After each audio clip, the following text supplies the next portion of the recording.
Jai Hind, my dear student.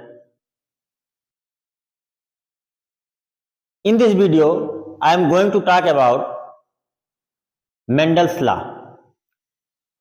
Mendel's law क्या होता है, इसके बारे में इस वीडियो में बात करेंगे। मैं सचिन सर आपको मेंडल्स लॉ के बारे में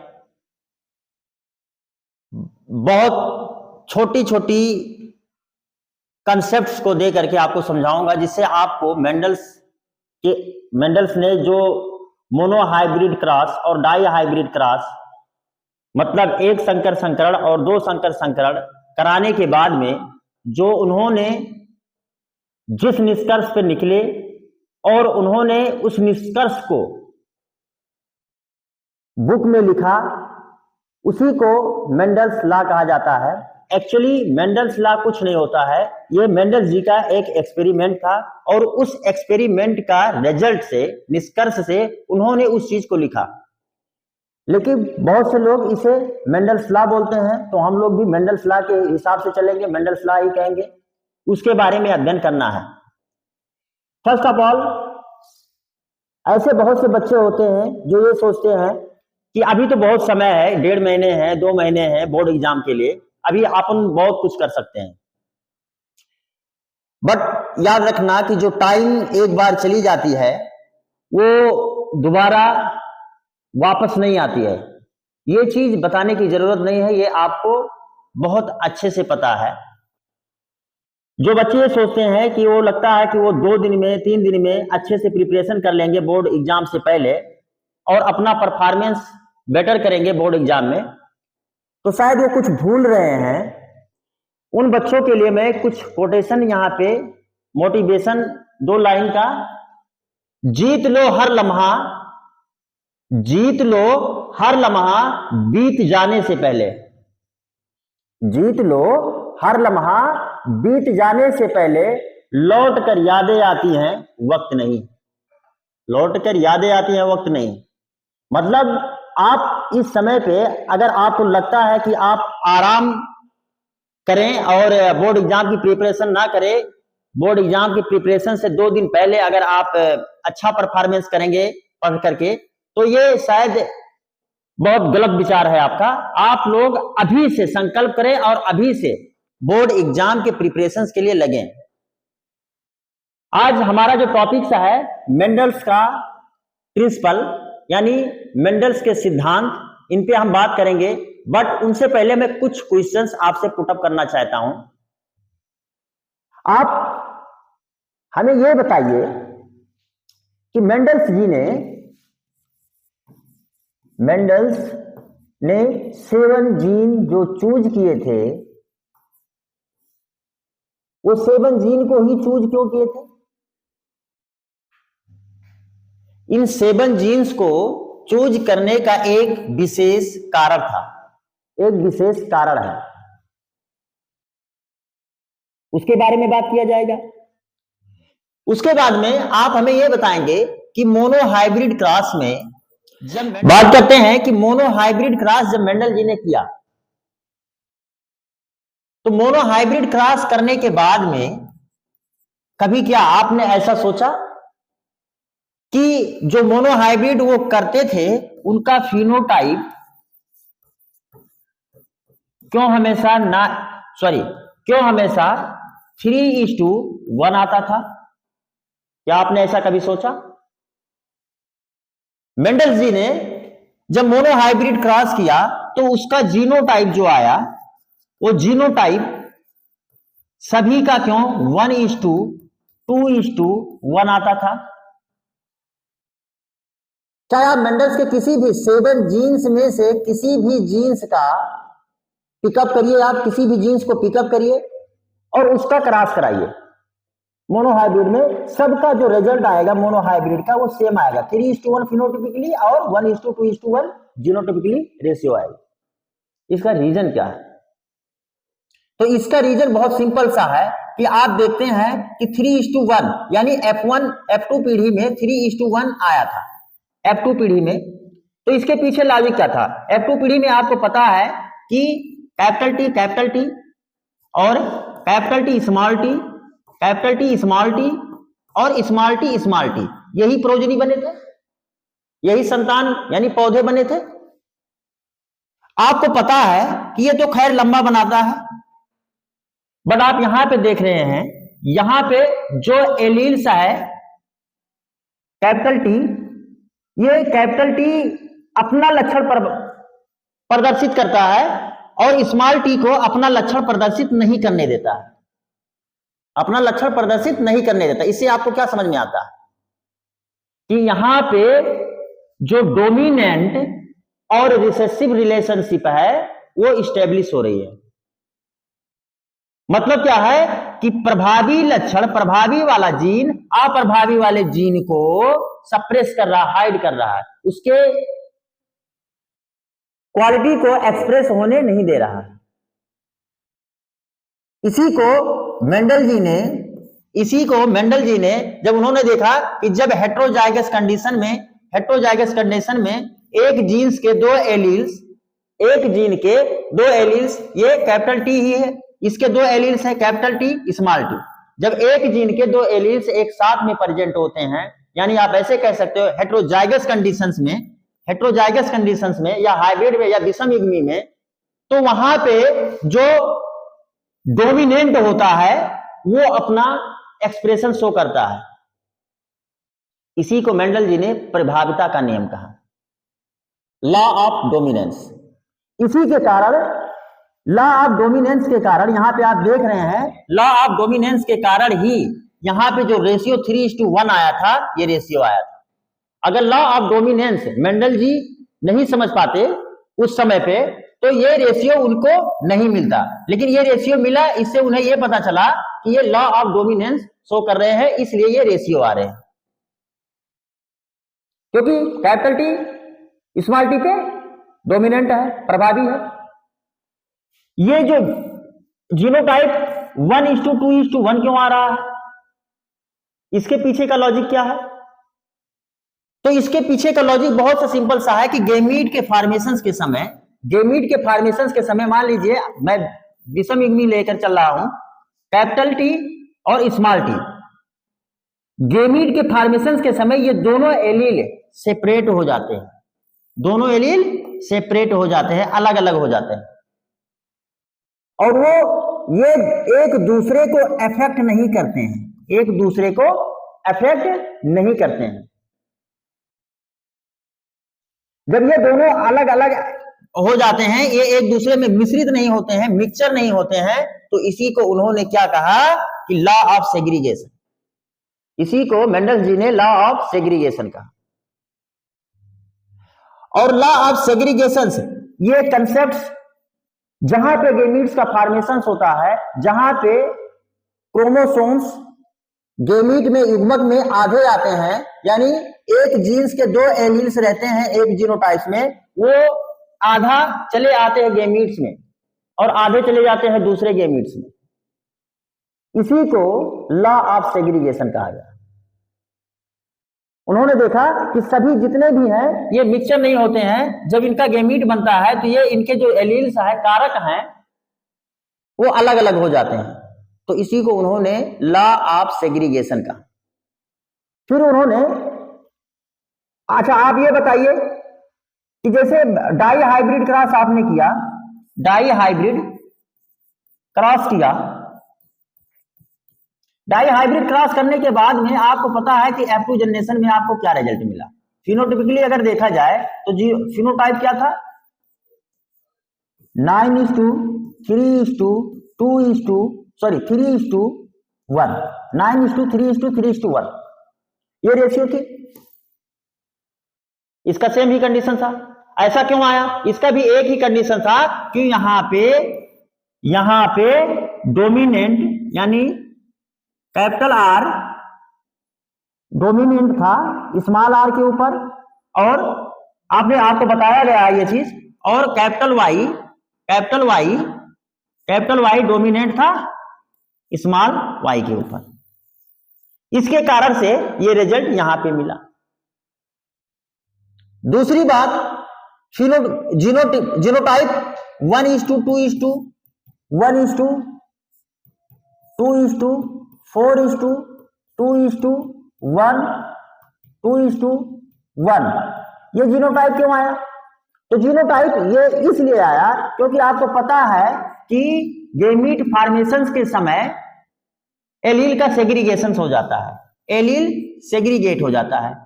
एलील मतलब जो उसके कारक है, दो कारक होते हैं, एक जीन के दो कारक होते हैं, वो दोनों कारक अलग अलग हो जाते हैं गैमीट के फॉर्मेशंस के समय। तो एलील जो है, मैं कारक को एलील ही कह रहा हूं, तो एलील सेग्रीगेट हो जाते हैं, अलग अलग हो जाते हैं, और ये इंडिपेंडेंट असॉर्टमेंट शो करते हैं। Independent assortment. अब इंडिपेंडेंट असॉर्टमेंट क्या होता है बेटा? ये सब चीजें मैं डिटेल में बताऊंगा अभी आगे, बट मैं यहां पे आपको कंसेप्ट बता रहा हूं कि ये जीनोटाइप क्यों आया, ये फिनोटाइप क्यों आया। तो इंडिपेंडेंट असॉर्टमेंट, इंडिपेंडेंट असॉर्टमेंट का मतलब होता है कि मान लीजिए ये कैपिटल आर है और ये स्मॉल आर है, ये एक ही जीन्स के दो एलील है। तो इंडिपेंडेंट असॉर्टमेंट कहता है कि एक ही जीन्स के दो एलील एक साथ में गैमीट फॉर्मेशंस में नहीं आ सकते, बट एक जीन्स का कोई भी एलील, एक जीन्स का कोई भी एलील किसी दूसरे जीन्स के किसी भी एलील के साथ में, किसी भी कारक के साथ में जा सकता है। उसे मेंडल जी ने स्वतंत्र अव्यूहन का नेम कहा इंडिपेंडेंट असॉर्टमेंट। उसे क्या कहा? जैसे यहां पे ये कैपिटल आर कैपिटल वाई के साथ में भी जा सकता है, स्मॉल वाई के साथ में भी जा सकता है, स्मॉल आर कैपिटल वाई के साथ में भी जा सकता है, और स्मॉल वाई के साथ में जा सकता है। ना कैपिटल आर स्मॉल वाई के जीनोटाइप को इफेक्ट करेगा या इसके एक्सप्रेशन को इफेक्ट करेगा, ना ये जीन इसको अफेक्ट करेगा, दोनों किसी को अफेक्ट नहीं करेंगे, ना इसको ये अफेक्ट करेगा ना ये इसको अफेक्ट करेगा, किसी में भी जाएगा अपना स्वतंत्र रूप से अपना लक्षण को प्रदर्शित करेगा। यही होता है स्वतंत्र अव्यूहन का नियम। मेंडल ने जो 7 जीन्स उन्होंने चूज किया था उसके पीछे लॉजिक थी। उन्होंने ऐसे चूज नहीं किया था कि बस मुंह उठाए वो बस चूज कर लिया। उन्होंने जो 7 जीन्स चूज किए थे, ये 7 के 7 जीन्स ऑटोसोम्स क्रोमोसोम पे पाए जाते थे, ऑटोसोम्स क्रोमोसोम पे।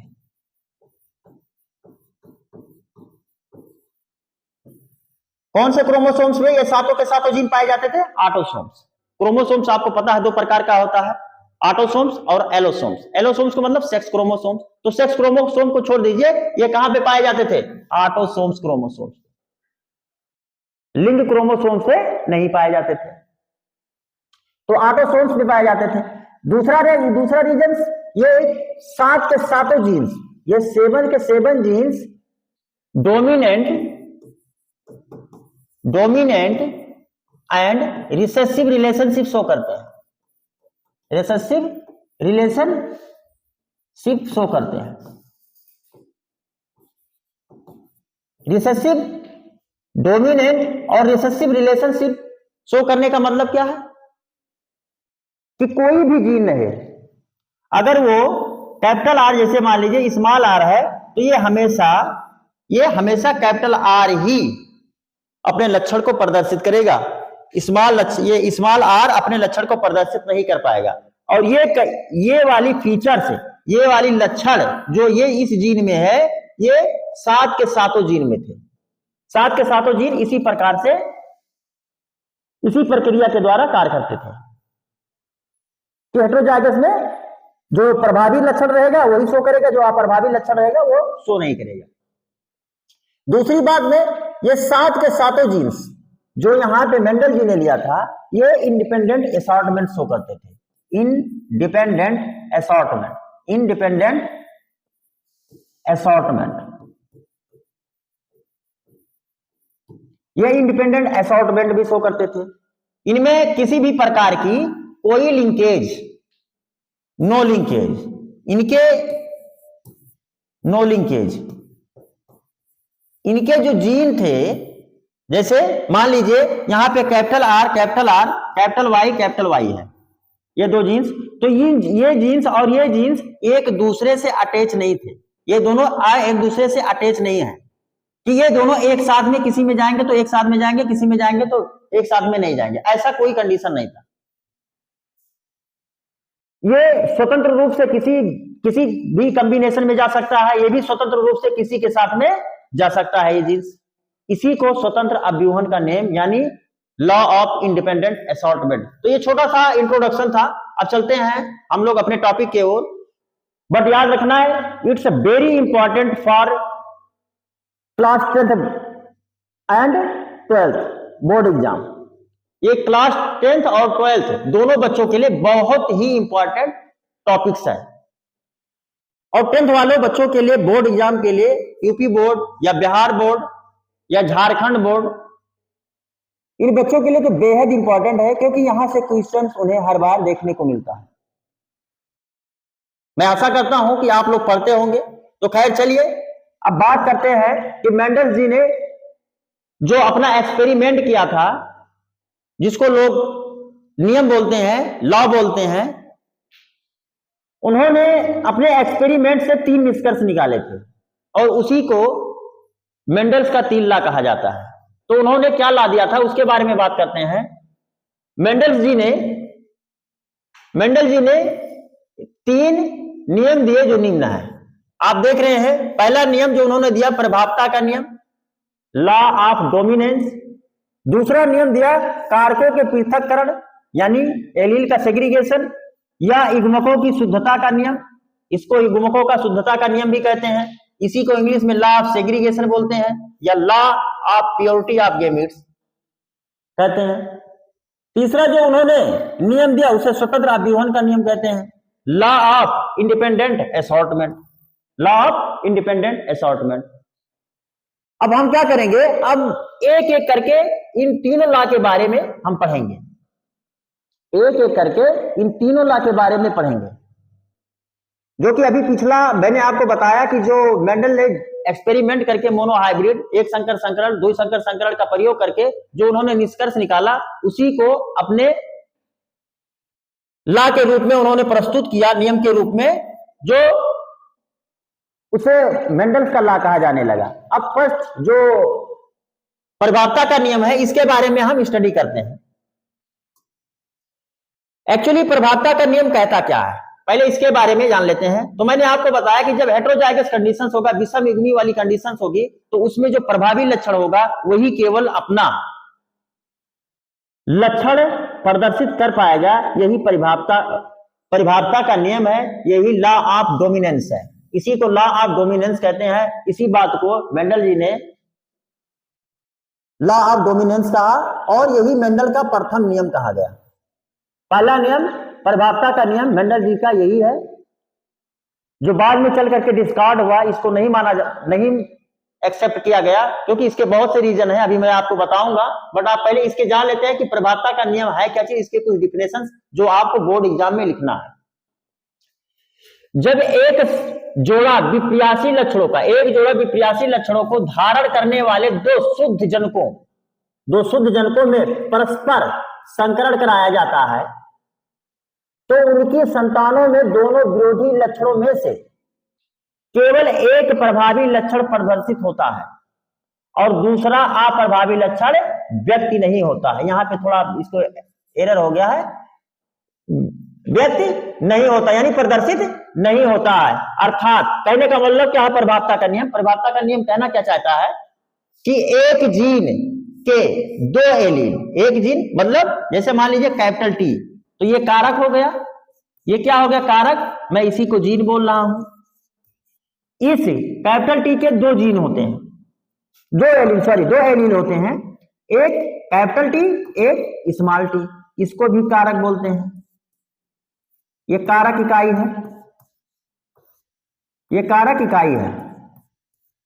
तो इसी के बारे में बात हो रही है कि 2 एलील यानी एक ये और एक ये, 2 एलील यानी विषम युग्मी एक साथ उपस्थित हो, अगर वो एक साथ में प्रेजेंट आए और उनमें से केवल एक प्रभावी लक्षण के एलील ही केवल व्यक्त होते हैं, यानी जो प्रभावी लक्षण के एलील है वही केवल व्यक्त होते हैं, वही प्रदर्शित होते हैं, इसे ही परिभावता का नियम कहते हैं। इसे क्या कहा जाता है, परिभावता का नियम कहा जाता है। चलिए इसके बारे में समझते हैं कि आखिर ये कैसे हुआ। मटर के पौधे में एग्जाम्पल के तौर पे आप देखेंगे, मटर के पौधे में जो ऊंचाई यानी हाइट की बात हो रही है, हाइट के गुण के दो विपर्यासी लक्षण यानी लंबापन और बौनापन, इन दोनों के बीच में जब आप विचार करते हैं यानी क्रॉस करते हैं तो आपको F1 पीढ़ी में आपको डोमिनेंट एंड रिसेसिव रिलेशनशिप यानी प्रभावी और अप्रभावी लक्षणों का रिलेशनशिप देखने को मिलता है। यही परिभाषा का नियम कहता है। तो चलिए इसके बारे में थोड़ा समझते हैं कि जैसे मान लीजिए मैंने यहाँ पे ये आपको मैंने पढ़ाया है, लेकिन फिर भी मैं यहाँ पे आप रिपीट कर रहा हूं उसको समझाने के लिए। मैंने शुद्ध लंबे पौधे को लिया और उसका क्रॉस मैंने शुद्ध बौने पौधे से कराया। शुद्ध बौने पौधे से कराया, शुद्ध लंबे यानी टॉल और ड्वार्फ, इससे क्रॉस किया। और जब इससे क्रॉस कराए तो यहां पे जो जीन इसका बना, जीन यानी कारक, ये कैपिटल टी क्योंकि ये पेड़ में पाए जाते हैं जोड़े में, तो ये आपको पता है ये स्मॉल टी ये चीजें बताने की जरूरत नहीं है। आई होप जब इनमें गैमीट्स का फॉर्मेशन होता है युग्मक बनते हैं। जब गैमीट्स का फॉर्मेशन होता है तो इनमें अर्धसूत्री विभाजन होता है, ये भी आपको पता है, बताने की जरूरत नहीं है। अर्धसूत्री विभाजन होगा तो ये क्रोमोसोम्स अलग अलग गैमीट्स में आधा आधा चले जाएंगे, दो गैमीट्स बने आधा आधे चले गए। इधर भी सेम कंडीशंस, अर्धसूत्री विभाजन होगा, यहां पे भी दो प्रकार के गैमीट्स बनेंगे, आधे आधे चले गए। एक प्रकार के गैमीट्स बनेंगे बट आधे आधे क्रोमोसोम्स उनमें चले जाएंगे। अब क्या होता है, इन गैमीट्स का फ्यूजन कराते हैं। जब इन गैमीट्स का फ्यूजन कराएंगे तो आप देखेंगे कि जो F1 पीढ़ी में capital T small T capital T small T capital T small T capital T small T यानी 100% F1 पीढ़ी में जो पौधे मिले सभी के सभी कैसे थे, लंबे थे परंतु ये अशुद्ध थे। अशुद्ध कहने का मतलब संकर थे, हाइब्रिड। इसको एक नाम से और जान सकते हो कि इसको आप हेटेरोजाइगोट भी बोल सकते हो, हेटेरोजाइगस विषम युग्मी। क्यों? क्योंकि यहां पे आप देख रहे हैं कि एक प्रभावी कारक और एक अप्रभावी कारक दोनों एक साथ में प्रेजेंट हैं, परंतु प्रभावी कारक यानी जो डोमिनेंट एलील है वो अप्रभावी कारक यानी रिसेसिव एलील को एक्सप्रेस नहीं होने दे रहा है। और यही तो मेंडल जी ने प्रभावता के नियम में बताया कि जब हेटेरोजाइगस कंडीशंस में अगर एलील्स प्रेजेंट हैं एक जीन्स के, तो वहां पे जो प्रभावी लक्षण होगा वही प्रदर्शित होगा और अप्रभावी लक्षण प्रदर्शित नहीं होगा। तो आई होप आपके ये समझ में आ गया होगा। यहां से आप एक चीज और समझ सकते हैं लॉ ऑफ सेग्रीगेशन के बारे में कि लॉ ऑफ सेग्रीगेशन क्या होता है। क्योंकि जब आप इसका क्या कराते हो, सेल्फिंग कराते हो, जब आप इसका सेल्फिंग कराते हो तो सेल्फिंग कराओगे, चलते हैं देखते हैं नेक्स्ट पेज पे। जब आप सेल्फिंग कराओगे कैपिटल टी स्मॉल टी का सेल्फिंग कराओगे यानी सेम जीनोटाइप से आप इसका क्रॉस कराओगे तो आप देखते हो कि इसमें भी गैमीट का फॉर्मेशन होगा। ये दोनों गैमीट्स एक डोमिनेंट एलील और एक रिसेसिव एलील एक दूसरे के साथ में है। ये दोनों एक दूसरे से मिक्सिंग नहीं किए हैं, मिश्रित नहीं हुए हैं, मिले नहीं हैं। समझ पा रहे बात? ये दोनों एक दूसरे से मिले नहीं हैं, लेकिन जब इनमें म्योसिस डिवीजन होता है, म्योसिस डिवीजन होने के बाद में जब म्योसिस डिवीजन होगा तो ये दोनों गैमीट्स अलग अलग हो जाएंगे, दोनों गैमीट्स अलग अलग हो जाएंगे। जीन्स दो गैमीट्स बना लेंगे अलग अलग प्रकार के, ये भी अलग अलग प्रकार के दो बना लेंगे, इनमें भी म्योसिस डिवीजन होगा। अब आप देखिए एक तो प्रभावी लक्षण वाला और एक अप्रभावी लक्षण वाला कारक दोनों साथ में थे यहां पे, परंतु गेमीट बनने के दौरान ये दोनों अलग अलग हो गए, ये एक दूसरे से स्वतंत्र रूप से अलग अलग हो गए। इसी को लॉ ऑफ सेग्रीगेशन कहते हैं, लॉ ऑफ सेग्रीगेशन। कि भले एक साथ में विषम युग्मी हेटेरोजाइगस कंडीशंस में एक जीन्स के दो एलील्स रहे, बट उनका अगर गेमीट्स के फॉर्मेशंस में उनका वो इन्वॉल्व हो जाते हैं, तो गेमीट्स फॉर्मेशंस के दौरान में जो जीन्स होगा, दो एलील्स होंगे, वो अलग अलग हो जाएंगे। और यहां पे देखिए, इसीलिए इसे युग्मक का इसीलिए इसे क्या बोला जाता है, purity of gametes, law of purity of gametes. इसीलिए इसे युग्मकों की शुद्धता का नियम कहा जाता है, क्योंकि युग्मक जो है वो पूरी तरह से शुद्ध होते हैं, उनमें न किसी भी प्रकार की डोमिनेंट की कैरेक्टर इंटीग्रेट करती है, अंदर जाती है, रिसेसिव में न रिसेसिव वाली उसके अंदर जाती है। इसीलिए ये पूरी तरह से क्या होते हैं, law of purity of gametes, यानी युग्मकों की शुद्धता का नियम। तो चलते हैं फिर आगे, इसके बारे में हम समझते हैं। तो यहां पे आपके समझ में आया, आई होप आपके समझ में आया होगा कि लॉ ऑफ सेग्रीगेशन क्या होता है। इसके बारे में समझते हैं। परिभावता के नियम के अनुसार निम्नलिखित निष्कर्ष निकाले जा सकते हैं। परिभावता का नियम के अनुसार निम्नलिखित निष्कर्ष निकाले जा सकते हैं। पहला नंबर कि जो निष्कर्ष निकाल सकते हो आप, कि लक्षणों का नियंत्रण, यानी कोई भी कैरेक्टर है, जैसे हाइट को ले लीजिए, तो लक्षणों का नियंत्रण इकाइयों द्वारा होता है, अर्थात एक कारक यानी एलील द्वारा होता है, जिसे कारक कहते हैं। जैसे यहां पे मान लीजिए कैपिटल टी है, तो एक ही के कारण, एक ही जो ये कारक है, इसी के द्वारा ये इकाई है इसका, क्योंकि ये जोड़े में है, तो इसका इकाई क्या हुआ, कैपिटल टी हुआ, या मान लीजिए ये हुआ। तो प्रभावता के नियम के अनुसार बता रहा है कि लक्षणों का नियंत्रण इकाइयों द्वारा होता है, जिसे कारक कहते हैं। पहला नंबर, कारक जोड़ों में पाए जाते हैं, जैसे आप यहां पे देख रहे हैं, कारक जो होते हैं वो जोड़ों में पाए जाते हैं। असमान कारकों मतलब क्या है, यहां पे आपने समझ में आना चाहिए, हेटेरोजाइगस की बात हो रही है, हेटेरोजाइगस की बात हो रही है। हेटेरोजाइगस का मतलब क्या है, विषम युग्मी। अब विषम युग्मी को आप हाइब्रिड यानी संकर बोल सकते हो। समझ में आ रहा बात, आई होप आपके समझ में आ रहा होगा। थोड़ा इसको सीरियस होकर के पढ़ना, क्योंकि आप जब तक इसको समझोगे नहीं, जब तक आप क्वेश्चन को सॉल्व करने में आपको कठिनाई होगी। इसलिए पहले आप इसको अच्छे से समझ लेते हैं। जैसे कैपिटल टी स्मॉल टी, ये आपका हेटेरोजाइगस यानी विषम युग्मी है, संकर कहो या हेटेरोजाइगस कहो, या आप समान कारकों वाले जोड़े भी बोल सकते हो। आप में एक कारक प्रभावी होता है, जैसे एग्जाम्पल के तौर पे कैपिटल टी, और दूसरा अप्रभावी होता है, और दूसरा आप देख रहे हो ये अप्रभावी होता है। यही तो law of law of dominance कह रहा है, यही तो मेंडल कहना चाहते हैं। मेंडल का फर्स्ट लॉ यही तो कहना चाहता है। बट मेंडल की इस लॉ को यूनिवर्सल एक्सेप्टेशन नहीं, मतलब यूनिवर्सल एक्सेप्ट नहीं है। इस लॉ को यूनिवर्सल यानी सभी साइंटिस्ट एक्सेप्ट नहीं किए,